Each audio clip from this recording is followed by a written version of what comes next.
Harish.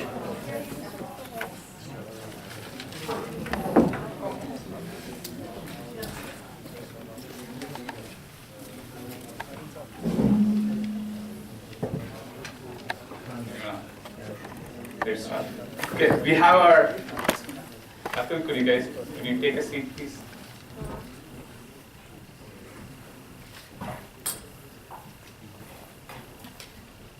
So we have a panel discussion right now, and here are the panelists. And the panel moderator today is going to be Suresh Divakar. He has close to 30 years of experience in marketing and analytics across various industries. He has worked in the CPG space, pharma space, and life sciences. He has his own company, a consulting company right now where he's the president, SD Consulting. But he has spent enough time in most of the major advertisers within pharma, CPG, and life sciences, A1, Bristol Myers Squibb, to name a few. The detailed resumes are there. You can see his experience is so varied, and he has 30 years of experience. I'm not trying to summarize it. And next, we also have Ranjan. Do you want to introduce Mukul? Sure. So Mukul is actually the Chief Marketing Officer for Colgate-Palmolive. He's actually responsible for all the global categories and brands as well as global insights, global advertising, and shopper marketing on a worldwide basis. He has spent about 11 years in Colgate, but he has also got a wealth of experience working for almost 20 years in Unilever India. He has also played key roles all around the world in different positions for Colgate, being the general manager in Thailand, vice president for personal care worldwide, general manager for India, and also being the head of the Asia division for Colgate-Palmolive. And next we have Ranjan right here. Ranjan has spent more than 24 years at GE. He actually personally has worked with Jack Welch, and he just moved to Keurig coffee, the coffee filter maker, if I'm not wrong, the device which dispenses coffee.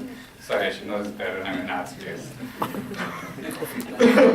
but I think what I found really personal about him is he's gone through an experience with cancer where he has come out of it. He had an operation where he had to take the tumor off. He shared his experience, and what he's really offering today is anyone who has traumatic medical experience they have to go through, he's ready to be a personal coach and ready to take them through, and he's willing to share his personal email with anyone who wants that advice today. Absolutely. Our next panelist is Deborah Goss. She's actually the president of the Global Baby Franchise Organization within the Johnson & Johnson franchise. In that role, she's shaping the long-term strategy for several key brands within Johnson & Johnson worldwide, such as the iconic Johnson's, Aveeno Baby, Destin, some of the household names that we hear every day. She's also a big champion of advancement of women's leadership in organizations, and also a champion for inclusive, development, inclusive talent in organizations. One of the things that she mentioned to me is, her presence here itself is a commitment to the diversity and inclusion. She believes in being the one of the few non-IIM alumni among us today. So welcome, Deborah. Thank you. We had another panelist slated to come in, but Nagendra Rao, sorry, but he couldn't make it because of some health reasons, so we can get started. Over to Suresh. Yeah, thank you. Good afternoon, everyone. I realize that this panel stands in between happy hour and you, so we'll try and make it as fun as possible. So you can have more fun than the happy hour. So in keeping with the theme for today's conference, our panel discussion is going to be about a brave new world in marketing. So as you all know, there are several forces that are disrupting marketing. So, and obviously we're not going to cover all of them. We're going to cover a couple of them, namely technology and globalization.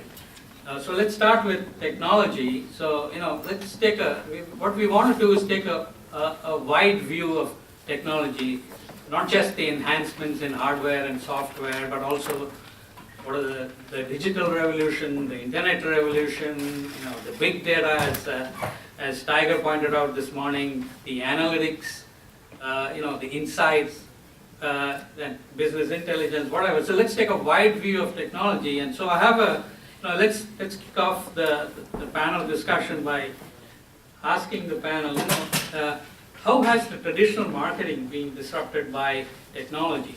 What are the challenges and opportunities that this disruption presents? So, maybe Mukul, just to pick on. Okay, so I can do the first comment so that I can pass over the baton pretty quickly to somebody else. Okay, Colgate toothpaste has been around for 209 years. 1806 is when this company was formed, and I think maybe Johnson & Johnson could be even older than that. Only 125 Only years. 125, so 280 years almost. So how does a company like Colgate keep itself relevant even today, and what kind of challenges does it face? At the end of it, there are things that are so intrinsic to our daily life, like a toothpaste. I mean, we don't step out of our homes without using some of these products. So if I step back and say what kind of disruption that is happening in this market, it's not about, and Tiger talked about disruptions and things that are going to change the entire, or make some of the markets almost redundant, or disrupt the entire business within 24 hours. It's going to take more than 24 hours to get the toothpaste market disrupted, but it could take 24 hours to disrupt the way toothpaste is marketed. So I think we just need to separate the product from the way the business is run. I'll give you two examples and then I'll leave for the rest of the people to talk about it. I think if you look at the channel in which the brands used to communicate in the past, it used to be very clear that a broadcast, one to many, and a broadcast would happen, and there was no option but to receive it and to follow it. The power of amplification was with one person, which was the broadcaster. Today, the power of amplification has democratized. The message can get amplified and rejected, or not received, or completely filtered out, or amplified somewhere else. So, in today's world, brand creation, or even making sure brands stay alive, is far more complicated because the entire pipeline of communication has various amplification points, and the control of, or the power in that channel has got spread very, very wide. So that is one example, and maybe we can have some more conversation later on that one. I think the second thing that we need to keep thinking about as a business people is that the entire business will get disintermediated pretty quickly. There is a manufacturer and there is a consumer, and within that there are many intermediaries, and technology will disintermediate that completely. There are plenty of examples around the world, disintermediation across all industries, and FMCG is no exception to that. The traditional trade channels, the traditional distribution channels, the traditional communication channels, all will get disintermediated by somebody who is smarter, and the disintermediation means the power shifts inside the channel somewhere else, and that's what one needs to be very careful about, but maybe open to comments from others as well. So, can you guys hear me? So you talked about it could take 200 years to build a storied brand. I'll talk about technology disrupting a brand, in a matter of months. So about 4 years ago, the Toxic Tub report was put out there in social media, and it implicated CPG companies for having certain ingredients in our products, like formaldehyde releasers and parabens and phthalates, etc.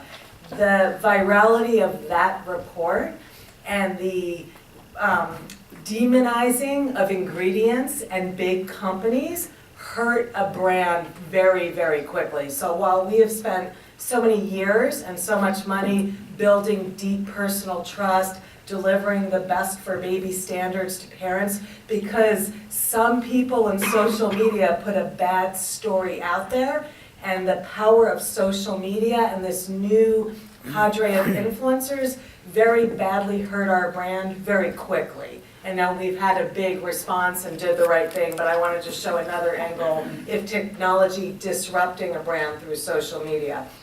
The other thought I'll put out there is just radically changing the business model. So when we talk about, there's different language or acronyms on how you think about the different parts of the brand experience. I'll use P&G parlance of the 0 moment of truth, the first moment of truth, the second moment of truth. The 0 moment of truth is the pre-commerce where you learn about a brand, all the research you do on the internet, who the influencers are, what you learn about it. The first moment of truth is when you see it at the point of sale, which may be in an online store, which may be in a real store. The second moment of truth when you see it. We now, and you talked about the continuum, really need to have different moments and ways of connecting with consumer across all of those moments of truth, and technology is a big enabler to support that. Yeah, fascinating. I call it the time compression effect. So it took 200 years to build your brand. It can be destroyed in a week. Sorry, no, I'm not saying it will. But Keurig as an example, I joined Keurig after 24 years with GE because the way they sold me the business model was, it's a CPG company, we sell coffee. That's our core business. We are a utility company because we sell appliances that enable people to consume the coffee. So we provide sockets. And at the same time, we partner with anybody who wants to come with us and put their coffee or tea or now Campbell's soup in a portion pack to be dispensed at your home. So we want a beverage counter experience. So Keurig was $240 million in 2007, now $5 billion. So the internal joke in the company is it's a $5 billion startup.